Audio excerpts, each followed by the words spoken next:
OK，本周的信息量真的巨大，兄弟们，这个降息也来了，中美也和好了，所有的利好都凑齐了，对吗？但为什么比特币真的不升反降呢？今天我们就来尝试的去解开这个谜题啊。Bitcoin 的牛市信念呢，或许正在悄然的崩塌。看完这个视频前，不妨先盲猜一下，你觉得这轮牛市真的结束了吗？欢迎把大家的观点打在这个评论区啊。现在是呢北京时间的10月31号星期五的晚上5点钟。Hello， 大家好，我是抽象交易员莫坤。目前比特币呢来到了10.09万到11万的这个关口啊。我们来结合 Bitcoin 的新闻分析以及价格行为来去探讨它的交易机会啊。先说本周头号大事啊，这个美联储议息会议。美联储呢如期将基准利率下调了25个基点，它也宣布将于12月1日结束资产负债表的这个缩减。但是呢，消息宣布之后啊，Bitcoin 5分钟的 K 线价格啊就从111691点小幅下跌到111580点啊，跌幅负的0.09，振幅呢负的0.59。接着鲍威尔就开始不讲人话了啊，因此呢引起了市场比较大的这个恐慌性的抛售啊。他说，如果没有新的信息，将有理由放慢降息的步伐。这明显是给一个不稳定的市场上又添了一把火。我们都知道，鲍威尔向来都是做鸽放鹰，或者是做鹰放鸽啊，这个不要脸的两面派。因此，在30分钟后呢，比特币价格闪崩负的2.26个点啊。美联储小喇叭尼克也上来补刀说，12月降息这个事儿啊，可别当成板上钉钉啊。实际上还差得远呢，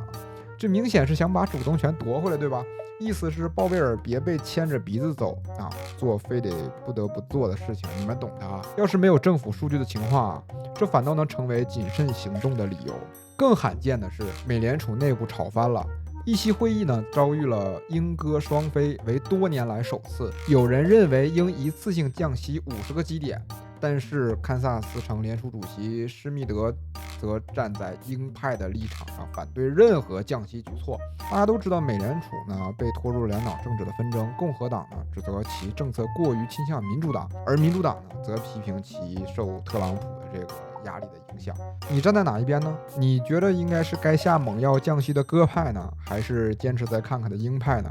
评论区告诉我你的阵营啊。总之呢，野村证券取消了对美联储12月再次降息的这个预期，这是在美联储公布10月利率决议和鲍威尔的新闻发布会之后做出的这个决定。我们再说到关于美国政府停摆对于行情的影响吧。美国政府的停摆呢，其实并不是很新鲜啊，但是这已经停摆了30天了，直奔特朗普时期的35天记录去了啊。关键是它造成了这种数据真空啊，因此带来了不确定性，推升了避险的需求。大家也可以看到，黄金跟比特币的价格呢都在历史的高位做盘整，同时呢在避险的情况下也加剧了市场的恐慌。不过呢，国际局势呢传来了好消息啊，中美首脑呢在韩国见面了。根据呢科贝西通讯的报道呢，美国总统宣布了降低对华关税的这个措施啊，其中包括对华关税总体从57%降到47%，其实就是10%嘛，以及中美稀土的关键矿产呢也达成了一项为期1年的这个决议哈。这总算是给投资者呢带来一丝喘息的这个机会。因此消息一出，随后的3个小时啊，比特币的价格仿佛从 ICU 里面直接给 KTV 打电话，把包房开起来啊。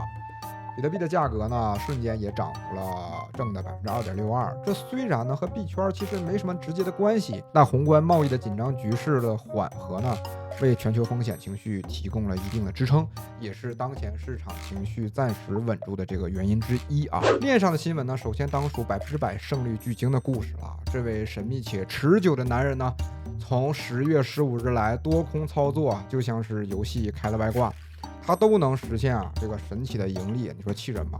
截止10月30日凌晨降息时间结束之后呢，巨鲸重启了这个以太坊的多单啊，他像是在用真金白银在喊话，抄底时刻已到，再不上车就晚了。但是呢，市场也准备给这个小伙子上一课。从链上来看呢，来自零仓 number 的这个大 V 呢，就列出了近期大型机构的这个抛售行为，贝莱德在出售，币安在出售， Coinbase 在出售，短短几个小时内，他们就出售了价值超过30亿 dollar 的这个加密货币。一边是不败金身的疯狂扫货，一边呢是顶级机构的这个天量抛售，那到底谁能笑到最后呢？后续持续关注的朋友可以在下面留言交流一下它的最新进展建议呢咱们吃瓜就好了，最好不要重仓跟单。现在让我们把镜头转向更加硬核的链上数据，来自 Glassnode 的这个周报解读。首先是 Bitcoin 的老钱们或许正在大规模的派发了。这张成本基础分布热力图呢，显示了不同价格区间有多少比特币的这个供应量，即有多少币呢是在这个价格买入的颜色越深越红呢，代表着这个该价的区间买入的比特币越多，因此呢构成了强力支撑和阻力。压力数据表说明了短期持有者呢亏损退出，红色代表着短期持有者深度的投降值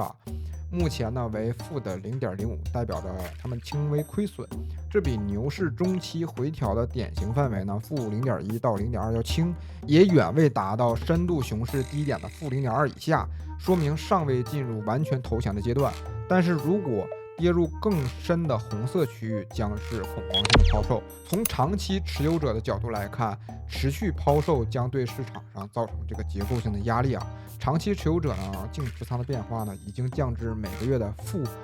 10.4万枚比特币。比特币长期持有者呢，持续派发还有一个证据，就是他们转移交易所的这个数量。这个橙色的这个柱子是指衡量大佬们是否准备卖币的这个指标，这表明了近期获利了结的抛压呢也非常大。因此呢，在10月31日，比特币恐慌贪婪指数呢来到了28，极度恐慌。但是可怕的不是恐慌，而是所有利好的情况下，大家都在恐慌。这就好比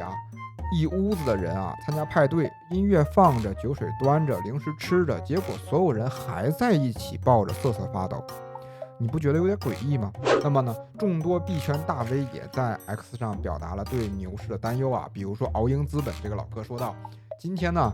这个位置要继续跌，以太呢可能就去3400了。那 ASH Crypto 呢也表达了这个同样的疑惑他说2周前我们都想要这个美联储降息中美协议QC 结束山寨币质押ETF 审批等等等等，现在我们都什么都有了，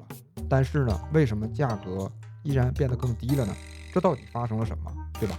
？Bruce 呢也仿佛嗅到了这个牛市消失的这个风险他表示有一个微策略就是上市公司它已经跌到了比特币$74,000的这个价格了。那每次微策略呢，其实都比比特币率先下跌这个是从经验的角度来看。从技术的角度来看盘面我们来先从日线级别的大周期来做切入比特币呢其实正在高位的做宽幅震荡的盘整其实类似这样的这个形态呢，可以看到这个24年的这个3月到11月，大概是一个这样的一个区间这段时间也是在盘整的。那么我们可以看到这个24年的这个中枢震荡盘整呢，实际上是有一个小3买了去确认的，也就是在这个地方它回踩了一下这个中枢的这个上沿，就直接往上走了嘛。那么去年呢11月7日呢，其实对比现在呢我们现在的比特币呢是处于一个历史的这个高位的这个盘整的一个区域。那么目前呢其实还在这个中间这个下沿去做一个震荡更危险的其实是10月10日，就是这根阴线，这根阴线的巨量呢其实有种趋势走坏的这个嫌疑目前其实还是处于一个老实说还算是一个上涨中枢了。但是从缠论的这个线段走势分析呢，10月11号的这个阴线呢，其实它已经创了这个新低了。我们目前其实还是要保持一种现在就是这个地方。这个地方它是不是二卖的一个嫌疑就是如果从分段的结构上来看呢，那这个下降段呢，就是把前面的这个上升段去给打破了。那我个人的习惯呢，其实先做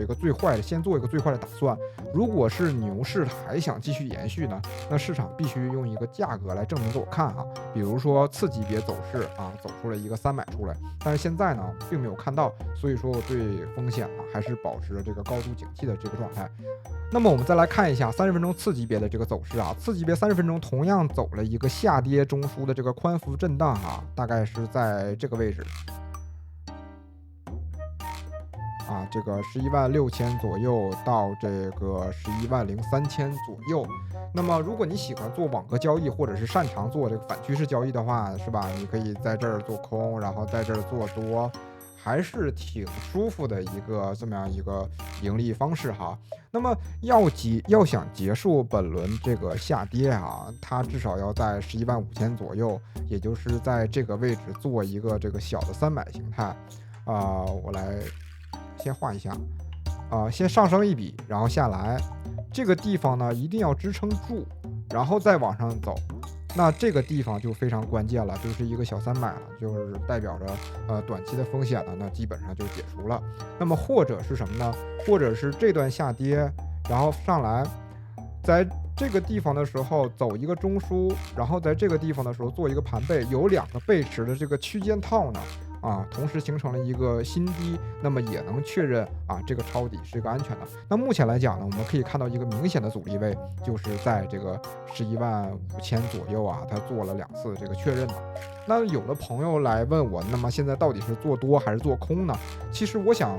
这跟每个人的这个情况因人而异就如果你是一个长期现货党从比特币上一轮牛市1万就是这个1-2万的这个地方如果要从这个地方一路持有呢无敌的筹码，对吧？那你不用我说，那估计你现在到这个位置的时候，已经开始去兑现利润了，对吧？其实时间也不是很久了，从22年到24年就2年的时间。那么如果你是一个中长线善于右侧突破的这样的一个选手呢，那其实警惕在这个位置去追多就是我们再切回到30分钟级别，如果你在这个地方就是直接去先入手了在115000这个地方再突破你就进去了，那其实也是不是很明智的一个选择，因为前面2次上方都形成了一个比较有效的这个阻力位，那很容易你会打止损。那么103000到106000呢，那确实是一个短期的这个支撑下面这个地方，但是这个支撑呢并不是很牢固。那么如果你要开单的话呢，建议把这个前方低点的这个10101000这个位置呢当成一个新低的这个止损位那么我接下来说一下我个人的这个处理办法吧。那我个人更多的是围绕着这个平调空仓这个落袋为安的这个主要策略我现在有空单，但是并不是很多了。那如果要是陆续的再往上涨的话，形成了300，可能我空单也就走了如果你是大量持仓现金准备抄底的这个选手呢建议还是冷静观望一下。总之现在这个市场呢，就是别问牛死没死就先问自己的仓位还扛不扛得住。那么如果你要是持有现货的话呢，其实在这个位置上还是可以有一个支撑位的大概在116000左右。那么目前就是现在这个支撑位，那前方再下一步的支撑，如果要是把这个低点111000打破的话呢，那我个人认为下面这个支撑呢可能就要到在这个7万多左右了。实际上这个地方其实是没有什么流动性的，好吧，非常危险的，做一个风险提示吧。以上呢就是今天的内容了。如果想了解更多的标的行情呢，或者是技术分析欢迎在评论区找到电报与我联系。我是抽象教员莫坤。那视频内容呢并不代表着投资的任何建议都是我的个人观点仅供参考。谢谢大家。